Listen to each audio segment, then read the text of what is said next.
Hands on air. Ooh. Well, we got it. Okay. A quick reminder that people who are coming into the room are paying dues. If you're online, please pay dues as you are able, and go back and have a look if you've missed a few. Just get on a calendar, count up Wednesdays. You were here most of the time, we hope, and make payments as you can. Marty Webb. Would you please stand? Yes, sir. Are those the same pair of shorts? No, those are easier on the official voice. Okay. Well, you know, I think we're all gratified to see that the Scouts have become much more inclusive, new legislation, and they're allowing in old guys with shorts now. Isn't this wonderful? That was at the World Scout Jamboree in the summit in West Virginia in 2019, and that's quite a crew there. That to the far left of John Richards, who was the Scout executive at Fresno, and then my good friend who has been a friend of mine for years, Rick Rossi from Reno, Nevada, and Woodsy Owl, and myself. And you know, I've got enough stuff on that I can be a French general. You do. I was looking at that. I mean, get the close up on that. So thank you, Marty. Glad you had a good time. How about this for photos? Hey.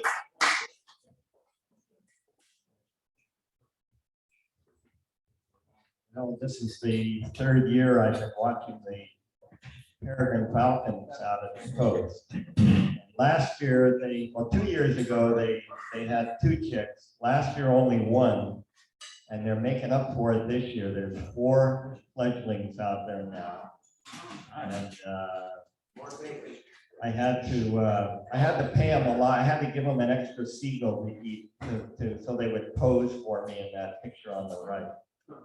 And anyway, it's been fun, and I enjoy that. Also, the ospreys at Lake Sonoma. There's 3 chicks in the nest at Lake Sonoma.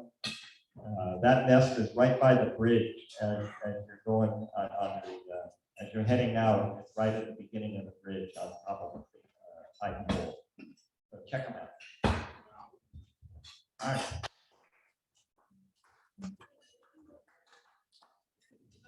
Little weasel things too. Oh, yeah, the weasels are back at Regal Park right now. So get out there in the morning and watch them. Do they migrate? Do they what? Do they migrate? You know, I've heard they just go underground or something. Or they're not there all year. They're only there for about a month or a couple of weeks. Speaking of World Jamborees, this year is 55 years ago. I was at the World Jamboree at Lake Pend Oreille, Idaho. That was a memorable time. Wow. And, anyway, I'm making a donation to the Club Foundation. Thank you, Jerry. Lovely. And lovely photos. Yeah, Dufresne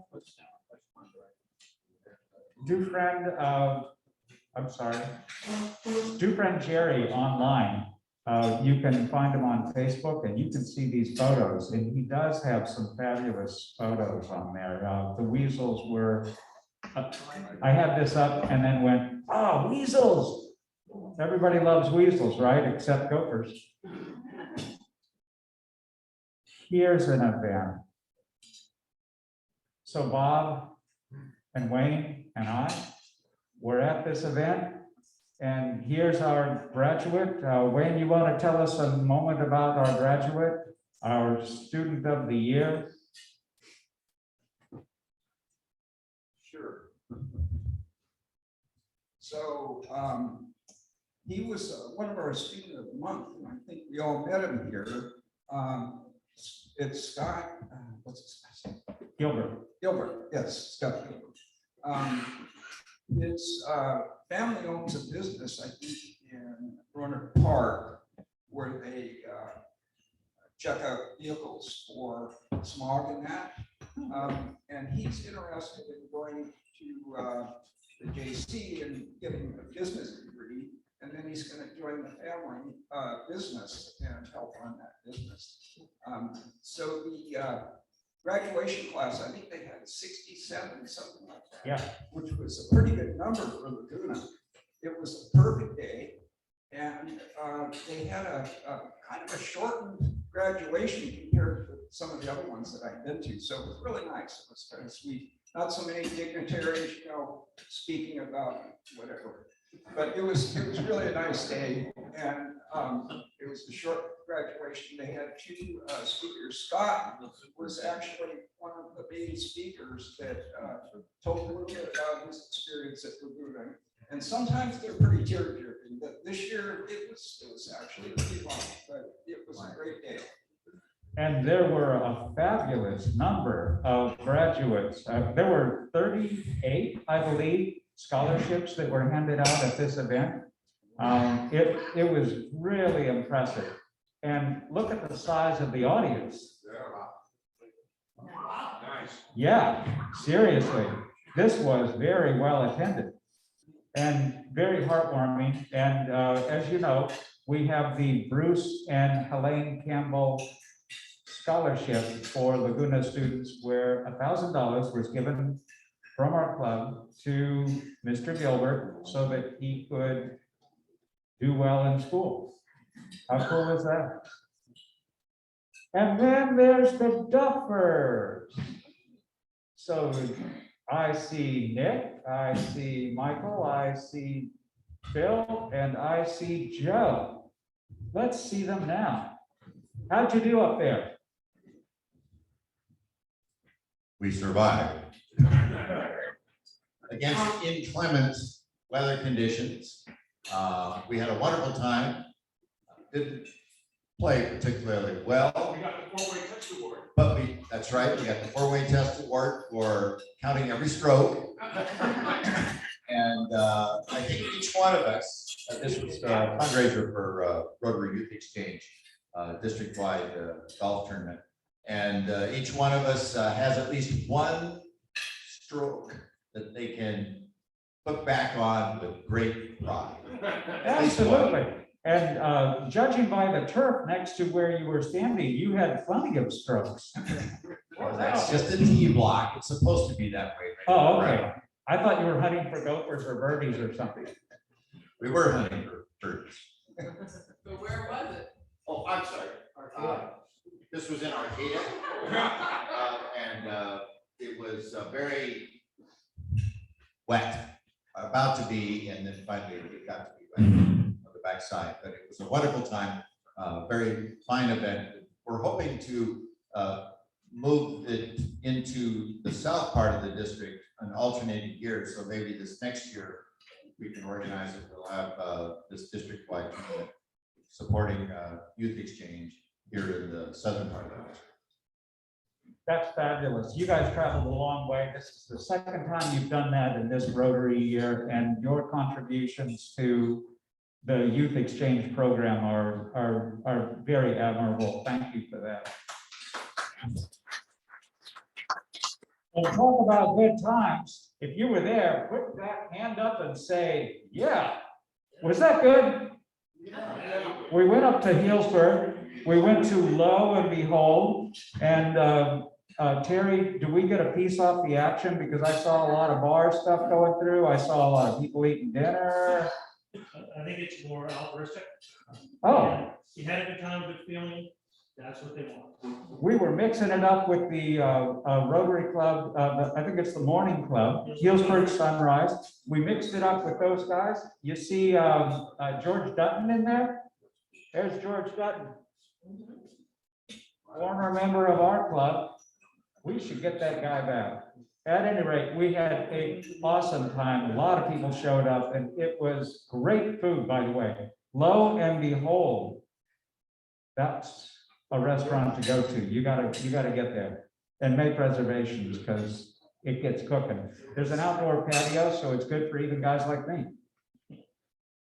So Anybody who has something that they want to share or just is feeling grand today and either wants to do a good deed for somebody, make a contribution to the club foundation or make a contribution to the Rotary Foundation, please rise.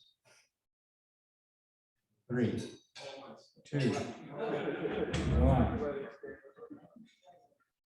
That's a first in a long time. But it's all good. So, David, I'd like to make an announcement, and this is the time Jim's gonna take you outside. oh, The woodshed. To the woodshed. I'm getting my ass kicked. Sorry, I can't say that. I'm getting my ass kicked. Taking far outside. No. Yeah, Safeway, go buy groceries. And go out and feed Oliver. So, as. Yeah.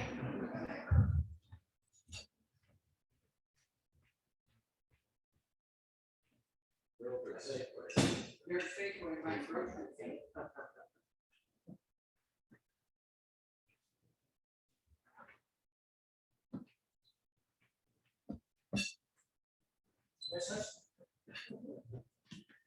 Where is he been? We were down admiring Scott's bike. Have a look at that. And you know what? Apparently, it's a thing, Scott, that you leave your hat or your helmet on the seat. Yes, That's a biker thing? that's a respectful It's a thing not to touch them too. I don't like. I didn't touch it. Hanging their helmet on the handlebar, this is not done. Ah, so you sit it on the seat. If I ever get a bike, I'll get a helmet and put it on the seat. So Scott, tell them this is because you want to keep the seat cool when you go to sit on it. Exactly. Is that a road Is that- bike or Well, that's why I come to Rotary, to learn things like that. So, Dan Needham, to the microphone, please.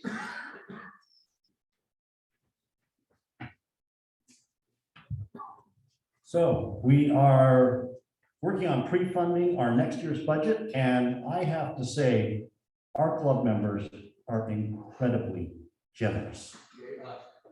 Yay, us, absolutely. So this is a way that you can avoid taxes, get a little bit of immortality, because in your lifetime, you're affecting people in our community and helping them and elsewhere in the world.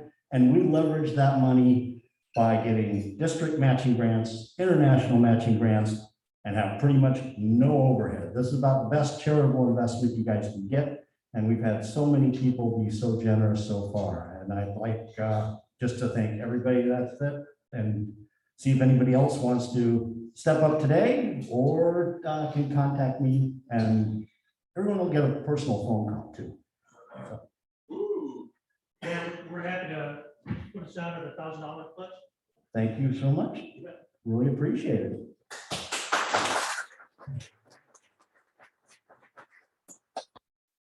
Well, I can remember, especially for those of you who come into the club in recent years, especially COVID, that we had a variety of fundraisers, which were always, they were fun fundraisers. Cajun guys can cook, more recently the Parisian holiday. And we work our butts off, always stretching our limits of manpower on those. And there were many times that I reflected, geez, I'll just go out for dinner at GTO's and I'll give the club $400 and forget this. All this work. Well, COVID's put us in that place. And so I realized that what we used to fund a year ahead from our fundraisers, and that fund's not there. And so at this point, I think it behooves us to dig down in our wallets and get that fund where it would have been had we had the fundraisers, so that we can be ahead of the curve each year.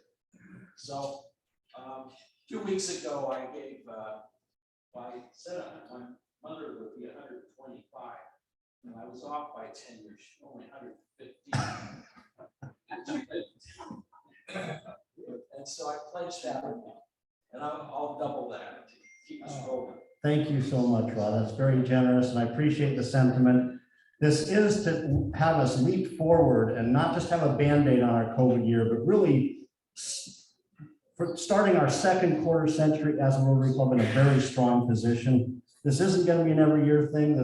Haven't ever done this, so this is a once in a quarter century thing. So thank you very much to all of you for your generosity, and I think we're going to have a well-funded year for Diana to start, and then we'll have all the fundraisers next year will go for Kathy Rogers here. So thank you to everybody, really appreciate it. And I know we're asking into an economic headwind, but the needs of people who really need our help, they don't go away with the vicissitudes of the market. Thank you very much.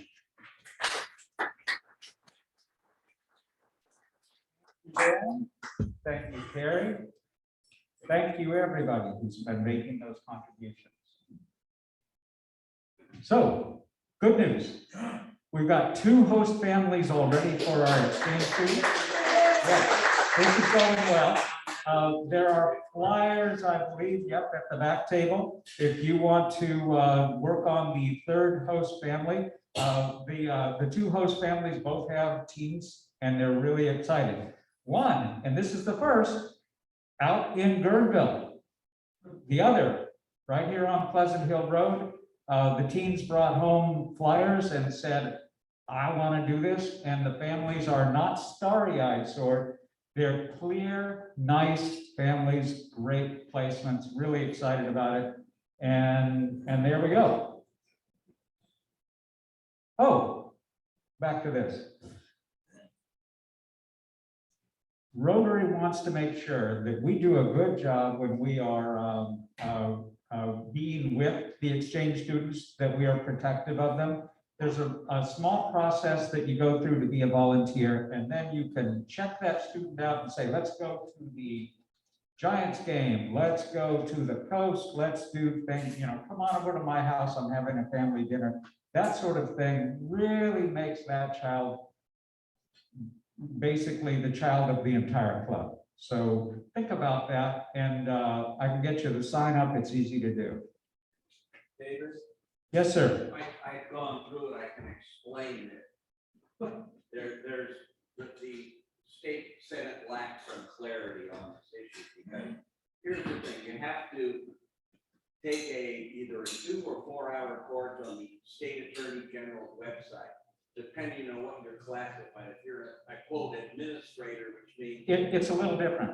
Mark, it's a little different than that one. Then after you take that test and get a certificate, you go down and get your fingerprints taken. And they send it back to the organization. But if you belong to the Rotary or the Boy Scouts and something else, each organization you have to go get your fingerprints taken. No, not so. Used to be though. Now it's done a little bit differently. There is a background check, but they don't check your fingerprints. So pretty straightforward, and there's no cost. State law. That's not our decision. So. Yeah. They're violating the state law. Thank you, Marty. Okay. So, So I have a question. Do you have to do that every year, or if you've already done it once, you're good?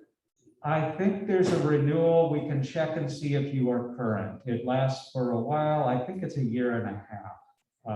And then you move forward. But if everybody in the club gets that done, or a good number of us, then it makes it more flexible to be with the student. Diana Curtis, you wanted to talk about the Sebastopol Community Needs Summit. And do note, I put up the logo for the Sebastopol Service Council. It's a little bit different than that name, but go ahead. Yeah, well, our club, David and I have been going to the Sebastopol Service and Action Coalition meetings.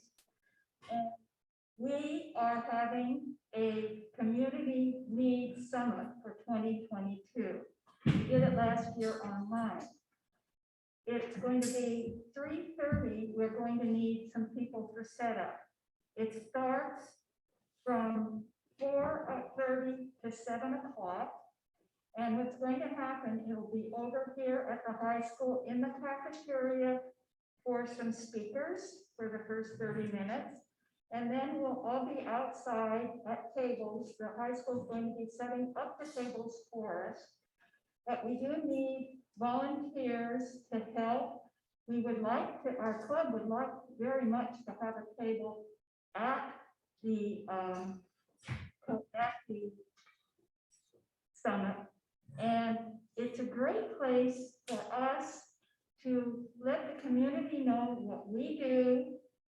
Look for new members, see if people are interested in volunteering, and to see what the other organizations in our community are doing to support our community and to look for the needs. So we can all kind of be on the same page and understand what the needs in the community are. So is anyone here able to show up? I just need a couple people at 3:30 for directing traffic, basically, to where the parking's going to be. If anyone is available, please let me know. Thank you. Diana, Yeah, have Kathy Rogers put that on our volunteer site, yes, I'll tell her. and that's really good at getting people. They can think about it, and then we usually get all the volunteers engaged. Right, and it's a good place for us to promote the events we're doing and get it out to the community. Also, just come on by and see us, bring a friend. The more people we have there to spread the word, the better. Thank you. There's flyers about it right over here too. The high school. Yeah. So there are flyers. It is at the high school, and this is the opportunity for us to reach out for new members. Staffing that table and showing them what we do is pretty darned attractive, and there's going to be a lot of, we hope, interaction. And this is all an attempt to promote volunteerism and the efficacy of service clubs in our community. So all of us rely on everybody reaching out. So please do take the flyer. Please bring your friends who might potentially be interested in either supporting things or volunteering in things. And along that line, another tabling opportunity. I got this from Laura Hager Rush, who sent it to us. Sebastopol is doing a town party, and it's to celebrate 125 years. Is that what it says? 100, some number of years that Sebastopol's been incorporated, but beyond that, the sub-theme is volunteer and get involved. So it's a few days after the summit. It's a second opportunity for us to have a look at that. So do consider coming to this event. Speaking of events, tonight, what's tonight? Warriors game. Where's it? It's the first night of Peacetown. Peacetown. Gotta go. Just bring your phone and watch the Warriors. So there's a lot of stuff that would go on the calendar. I don't want to take the time from our speaker, but do note on June 20th, there's a joint board meeting between the two boards, present and incoming. So everybody is invited to be there. This is the opportunity to kind of review for the year, think about things and move forward. And if you are somebody who has a project idea, be in touch with the person whose avenue of service that is. Make sure that they are aware that you've got a project idea and they may want to put it in their budget, because we're working on the budget. Any announcements?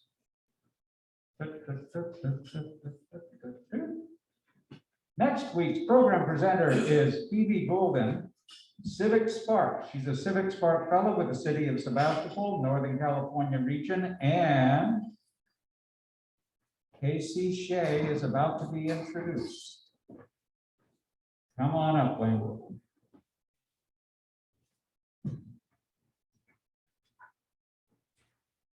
Well, Casey made a mistake of letting me play with this little toy he brought in. See that?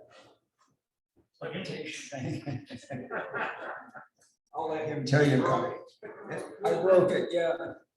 So I met Casey, I don't know how long ago, but when he started the makers class at Annalee, he allowed me to paint one of the walls, I think. And I learned a lot from him and got kind of involved in that. It was really a fun thing. He taught mathematics at Annalee for a number of years and then became taught the makers class and did a wonderful job. I got to learn a lot of things from him. He taught me Inkscape. If any of you have ever had the occasion to need to draw something, it's a great open source program. After a few years of teaching the class, he moved over to the Sonoma County Office of Education and is now teaching teachers how to do makers classes. And he's just a wonderful teacher. He did great at organizing that class at Annalee. He had all kinds of posters up telling kids how to do things. And he allowed me to take some Laguna students over to the makers class and do some things there. So Casey, would you like to come up and tell us what you're doing?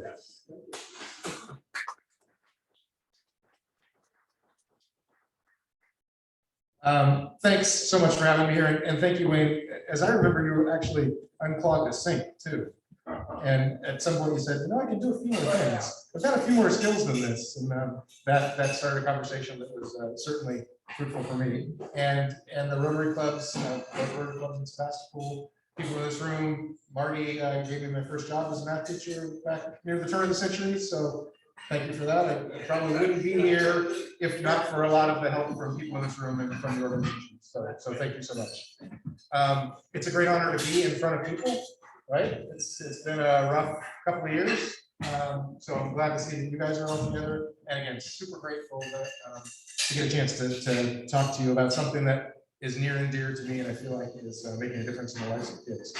So yes, my role right now is the coordinator for Maker Education. As far as I know, that's the only job of its kind with that title in existence. There's a few other people at county offices and other areas of the country who are doing this kind of stuff and trying to help promote this kind of education. In addition to working at the county office, I founded a group called the Maker Educator Collective with a bunch of amazing teachers that I had the opportunity to meet around the country. My main partner is a professor at Indiana University in Bloomington, who does a lot of research on this and allows me to meet people all over the world. And then I've been involved with the Maker Certificate Program at Sonoma State University, which is on a little hiatus right now. But we've probably run through in that program close to 300 people in a certificate program from Sonoma County and beyond, and how to bring these kind of things into the classroom. So among all these three little hats that I wear, it's probably, I tabulated over like 3,500 teachers I've had a chance to work with, from just a day-long sort of workshop where we had a makerspace set up at a STEAM symposium, or week-long and longer workshops. So super lucky, super excited, and love to see more than anything teachers, especially who've been doing this for a long time, get excited again about what they do. I don't know if you've heard that teaching's a difficult proposition, and it's hard to keep excited all the time. So excuse me, I'll put this up just a little bit. So I was asked to talk a little bit about the state of making and local in Sonoma County. There's good news and bad news about the state of education, I should say.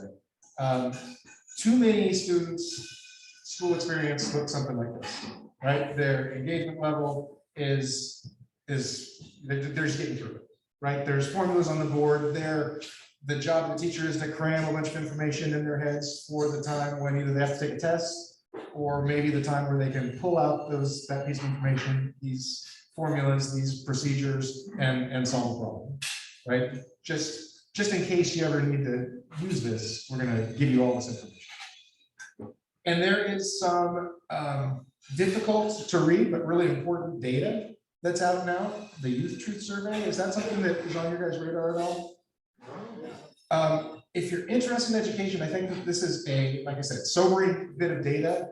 It's about to get much more comprehensive. There is funding from the Sonoma Community Foundation to continue for, I believe it's 3 additional years after this year, with some to allow for some longitudinal data that will have the exact same schools taking the exact same survey at the exact same time for 4 years to gather information about what schools really liked for students. Not just students, parents, and staff.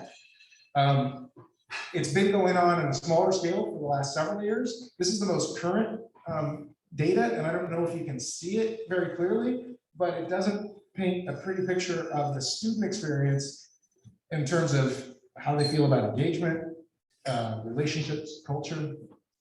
These are difficult numbers to read. This is the most current data, right? So yes, there's COVID in there. The people who run the survey are a national organization. This is their job.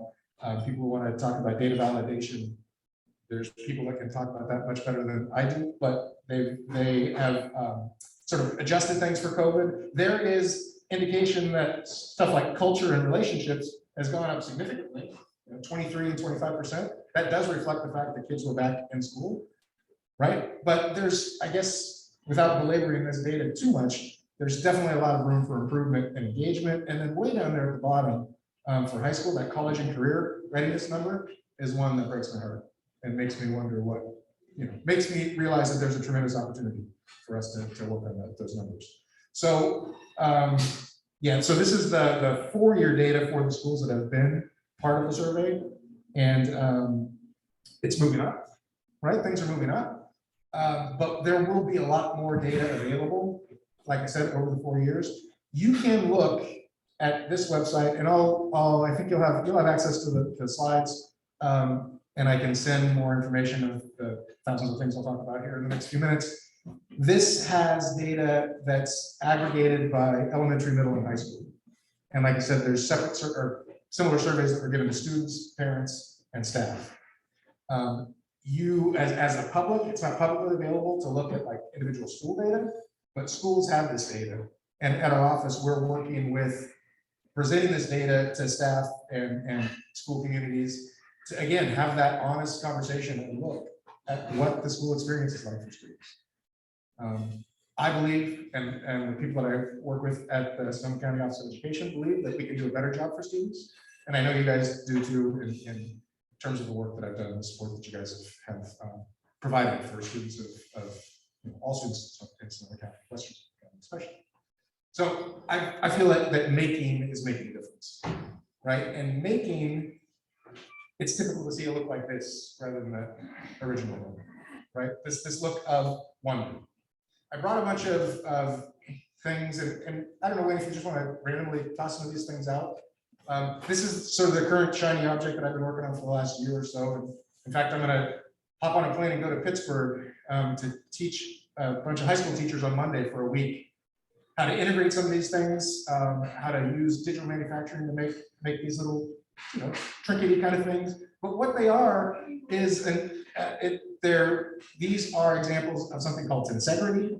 I didn't develop any of these models. They're all existing out there. I'm working on ways to make them sort of accessible and cheap and affordable, given some tools.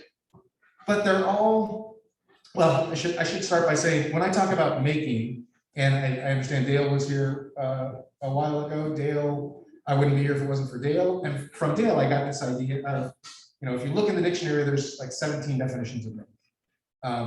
For me, the one that works best on the elevator pitch that I try to give people about what it is that my job entails. Making is the idea of having an idea in your head and working through the process to share that idea in some tangible form. So whether it's something that you can pass around tables like this, or it's an app, or a video or something that you created, that pathway from your idea to your sharing tangible form, that process we refer to as making. And it really embodies this quote that I love. It sort of puts on its head that idea that we're just going to feed all this information in your head in the hopes that someday you're going to use it and remember it and be able to apply it in the correct context. So where this, instead of just in case, this type of learning and teaching is just in time, right? You're going to learn something when it comes up, when you need it. And you are successful people in the world. You'll work a lot harder if you're trying to get your idea to be successful than if you're trying to just take some random problem out of a book or some problem that a teacher spent a whole lot of time trying to create, right? Activating that sense of ownership and agency and allowing students to open their minds and think about problem solving activates and reinforces perseverance, grit, all these things that we really want students to develop. So just got a couple of pictures. These are back in the day when I was teaching at the campus formerly and soon to be known as Annalee, in the Project Mate class. And again, this look of pride, right? This was a simple skill building project where they were making a box on a laser cutter, which is a simple task, actually. You know, I could show everybody in this room how to do it in just a few minutes. Each one of the 6 sides of this cube, they were able to put some image that was meaningful to them, right? I don't know what they all were. This one has basketball on it. This one has some other thing. Doesn't matter to me. What matters to me is that they have the choice to be able to put their interest on something, and that made it more interesting to them, and plus gave that look of pride, right? I know that Luis on my right here is currently studying coding in, I think it's North State. I met him at the Apple Store recently. Not sure what the other guy's doing, but occasionally when I get a chance to communicate with these guys, we still talk about the fun times that we had in this class. Since I've been working at the county office, I've had more of an opportunity to work with younger kids than older kids. But one of the things that to me is the most important sort of attribute of this idea of making is that a student can go from learning a skill to practicing that skill and then to teaching somebody else that skill all within 10 minutes, right? So in this, we're soldering. It's a cute little flashlight circuit that we made thousands of across the country. But the cool thing is, it's something that they make, right? They might never solder again, but they know what soldering, how soldering is done. They know how metals fuse together. They know a little bit more about connectivity. They can turn it on and off, and that power of creating something and seeing it work immediately is something that's rare in normal education. And it leads to this concept that people much smarter than me at the Harvard Graduate School of Education discovered as they first started doing research on the benefits of maker education. Now, people wanted to see a rise in test scores, and that was a little bit hard to draw a straight line to. But this idea of maker empowerment, I love the phrasing that they use. For me, what this says is that somebody can see the design world, the world, any objects that's made by a person, as malleable, as something that can be changed. And the next step is I, as a person, can change that, can make it better, or can come up with some other solution to some sort of a problem. So this idea of maker empowerment, I see in all of these pictures of that pride is a manifestation of this maker empowerment idea. And it's just math, but if you do the math, today's middle school students are going to retire in the 2070s. 2070s. We don't know what the world's going to look like in the 2070s, but we know for sure they'll have problems to solve, right? We've done a great job of creating problems for students to solve in the future. So I think it's our mandate to be able to give them some skills and some practice and to exercise those muscles about real world problem solving. And that comes up better than anything that I've ever seen in the years that I've been teaching when we're doing this thing called maker education. So as a hook, there's some different ways that I use it and that I think it's important in educational settings of whatever level. And this idea, some of these things that I'm passing around, right? If you're not familiar with them, there's some things that make you look and think, how does that work, right? You want to go in there, figure out what makes it tick. I was lucky enough to go to Croatia there was a brief window between Delta and Omicron, I think, where we could travel. This late September, they had a maker fair there in the capital city of Zagreb. And long story, but I was able to go over there and present to some teachers and to these lovely kids at the maker fair in Zagreb. And I wish that I had the audio, even though I wouldn't understand a word of it, but these young ladies down here, this one just got so incredibly just transfixed by the little rubber band model that's floating around there somewhere, and was describing to her friend how she understood how it worked. I think she was right, because she spent about an hour there looking at all the different models. But I heard back from her mother, who happened to be one of the teachers that was at the workshop I was teaching, about how inspired she was to learn more about physics and equilibrium and how did that stuff all work. So just a simple thing that's made with maybe 25 cents worth of wood and I don't know, 10 cents worth of rubber bands can be that hook to get people to want to understand how something works, right? This little model, one of these is floating around there somewhere. It looks like a kid's toy that you've probably seen, maybe grandkids have, where it's this collapsible ball. That was the inspiration for a NASA lander that's being developed now by a branch of NASA I didn't even know existed before I got into this stuff, called NIAC, NASA Advanced and Innovative Concepts.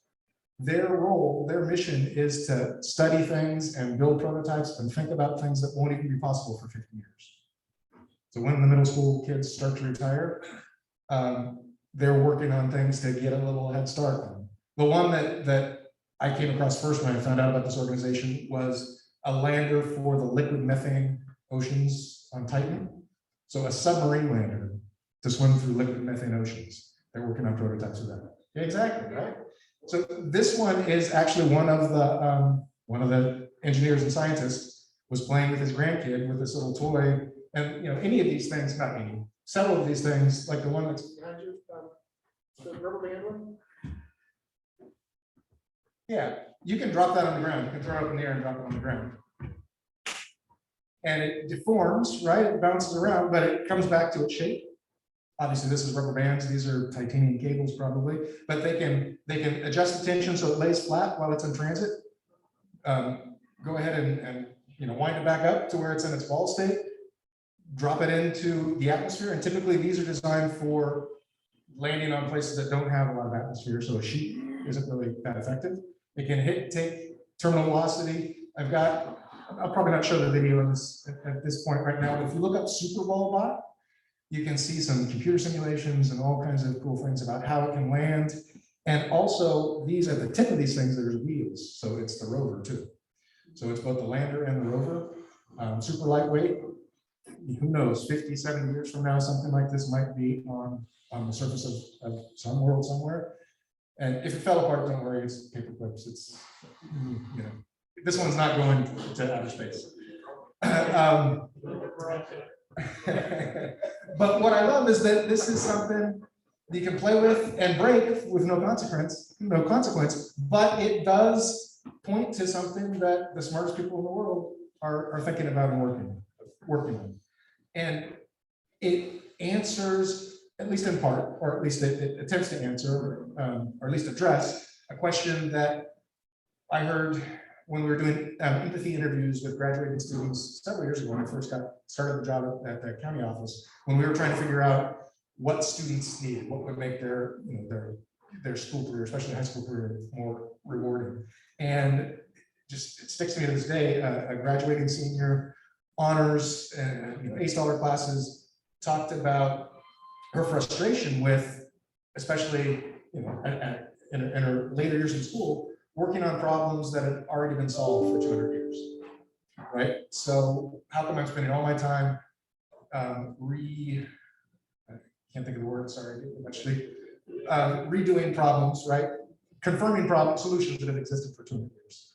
How come I'm not putting all of the resources that you spent for the last, whatever, 10 years into solving real problems? I think these kind of things at least begin to open those windows. You're able to understand something that's maybe being worked on. A lot of success stories. I just picked a couple of working with teachers. This is, I believe she was in Bennett Valley. There's this idea of biomimicry in design where, the life on Earth is one of the best R&D examples that you can find anywhere, right? It's been going on for millions or billions of years. So there's all kinds of examples of designing things, engineering things that model things that you find in nature. This, from her own sort of experience and thought, she designed something like an anglerfish, right? So this was a little light. Doesn't matter what material she used, it doesn't matter, whether it worked or not, but what matters for her and for students is to really, this opens a door where they're going to study and learn more about some sort of a creature or some sort of a organism. To think, what is that essential thing that can do a useful skill that can transfer to some other issue? So I don't know, I like that picture. This was actually from my work with the Maker Educator Collective, and these are two young ladies from the Standing Rock Reservation, and they discovered how to use a laser cutter and were making a presentation about the importance of buffalo in their culture, and wanted to make sure that the younger students on the reservation didn't lose their heritage and history. That is cool, but the best part for me was at the end, when we were all reflecting. She said that she was inspired from the work that we're going to do and that feeling of empowerment to go back and finish college and try to get an engineering degree. And she was told all along the way that she couldn't do that, but she realized that she could do that based on some of the simple hands-on stuff that we did, but that activated that empowerment. So I haven't followed up with her. I hope that she's not gonna go out of teaching, right? I hope that she'll be an engineer and go back and help transfer that stuff to the kids. But these smiles on teachers, again, like I mentioned before, teachers need smiles, right? Authentic smiles. Some local success stories in the schools. Tiny Montgomery School District in Cazadero, maybe you're familiar with it. If not, there's maybe 20 kids total, K-8. Just a little over a year ago, Lori Mason, the superintendent principal who I worked with at Apple Blossom, and then before that at Kentucky River Park, she asked us if we could come up and help them with some hands-on activities for their summer jumpstart program. And then she had an extra room, with 20 kids. They have some extra rooms on campus that they wanted to make an imagination station. There's just 3 teachers, but we started with just low-tech stuff, and then they bought a couple of 3D printers and a vinyl cutter. The kids all used them, the entire middle school, all 6 girls participated in our STEAM showcase, which I'll hope to remember to talk about a little bit later, and integrated all these tools and their thoughts into building their dream car. They did some gravity car experiments. Details don't really matter, but again, they were able to customize those things, to have a picture of what they wanted, integrate technology, and then they came out and presented, or we came out at that point, they presented their projects to us. Super impressive. They just ended up buying a laser cutter, so I'm going to go back at the beginning of school in August to show them how to use a laser cutter to do these and many other things. So they will have probably the best, laser cutter and 3D printer ratio per student, maybe anywhere, right? Also, so this is like ongoing work that's picking back up, right? The pandemic was a hassle. We don't need to talk about that. But now as things reopen, Rincon Valley Union School District has 6 elementary schools, I think 1 middle school in Eastern Santa Rosa. They have recently hired like 1.5 of a position to go among all of the 6 schools and do making in STEM education. So the importance of having people, right? You can buy a piece of equipment, but if you don't have a person who can bring it to life and make it interesting and do things that open these doors, then it's just another paperweight, a thing that gathers dust. What I like about their model is that they are investing in the people, and we'll be training with them for the whole year. I'd love to circle back and talk about what that success looks like. Similarly at Apple Blossom, the plan at the beginning of the year was that they would have somebody who was 60% of her job was going to be to integrate with all of the other teachers and utilize their newly formed makerspace. COVID happened in the job share. I think the person who was able to free her up for that 60% ended up not working out or had to leave for whatever reason. It didn't happen for the whole year, but they were able to do some interesting things, and I hope plant some seeds of having that person who's a specialty teacher who's able to do this and help integrate into all of the other subjects. Quick time check. What am I supposed to be doing? at the half hour. Okay, so I'll jump through really quickly to some other examples of using using digital manufacturing equipment to do some projects. This one is I want to spend a little bit of time on McNear Elementary School. They have a person who's getting a master's degree that's designing this program that they're studying the birds that are on their campus. So some not quite as high def images by the elementary students of birds, but we were able to take those birds and through a process that engraves them permanently on tiles that you can buy at Home Depot, their drawing will be living in perpetuity on a post that's going to be in that garden, along with a QR code that talks about a presentation about all the birds that are on. Super cool project. Can't wait for that to be seen. There's an incredible art teacher in Geyserville doing the same kind of thing with artwork. This is inspired by a real artist who imagines whimsical things happening in certain places when people aren't there. And she has that going on over the classroom. All of this technology isn't the answer, it's just a tool. So we teach people how to solve problems with technology. Let's get past that really quick to say that there's a thing called a microbit. I wish I would have brought one when we were originally emailing about what kind of things sort of are on the horizon for students. This is an $18 piece of hardware that's literally about this big. The BBC and the British government provided every 11 and 12-year-old kid one of these a couple of years ago as part of their digital innovation campaign. Bottom line is, I have never seen anything as easy to use, to learn. And it's not a problem for the kids, but it's a problem for the teachers usually to adopt a new piece of technology. Had 100% success with hundreds of teachers around the country in using this. And what we've developed, both the county office and with my other group, is let's use this to solve problems. How can we solve some problem with the help of this microbit? I don't want to bore people with the details right now, but there's a lot of stuff on here that can be used for solving problems. I'll get past that. The Do Your Bit Challenge actually asks students to do that. It's an international challenge where they look at global goals from the Sustainable Development Goals and how can we use the microbit to address these challenges. This is the coolest one. And the last example that I've got to show for you today, that this My Machine is a program that started in Belgium about a dozen years ago. And I met the person when I was in Croatia who started it. What they do is they take primary school kids, 2nd through 4th grade, and they ask them to come up with their dream machine, whatever that could be. So we're talking about 10, 11, 12-year-old kids. They younger than that actually, 7, 8, 9, 10. So there's things like things to chase the ghosts away that are under your bed, right? Whatever whimsical, magical machines could be. They team with a higher education design class whose job is to, bring products to market, to design a concept. And then that concept and prototype plans are sent to a high school who actually build a working prototype. So amazing cross communication between all grade levels. It's the first one in the US, was done by my partner in Indiana. I would love to do something like that here.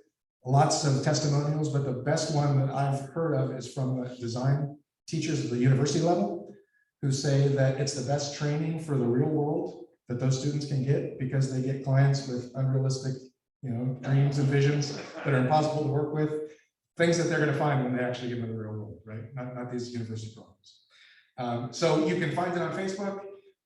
The stories, testimonials, videos from the Indiana experiment. And again, I want to get that done here. It's not expensive. I've talked to people at all levels. There's people that are willing, just need to bring it together. Last thing is making it is not about the stuff, it's about the meaning you make. So thank you for letting me babble on for a while.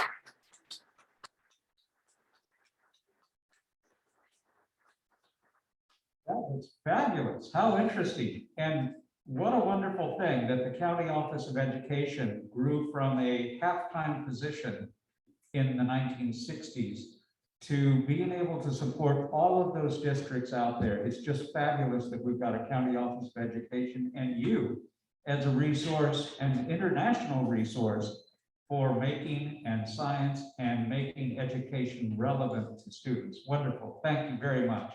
Now, you might like to know that our club purchased and donated books to a local school library.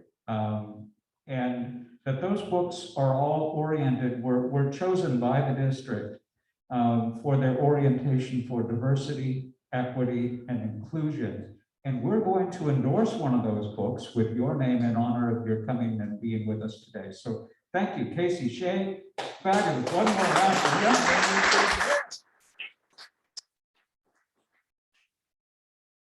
Bob Keyser.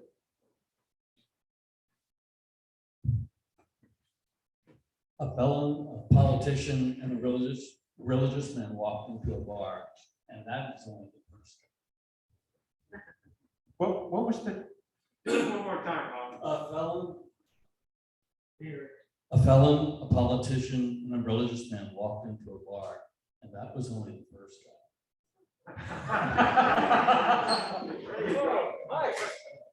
Okay, Joe, Yes. get us out of here. And trails to you until the end. And trails to you, keep smiling on red. And trails to you, till we meet. Help with the cleanup?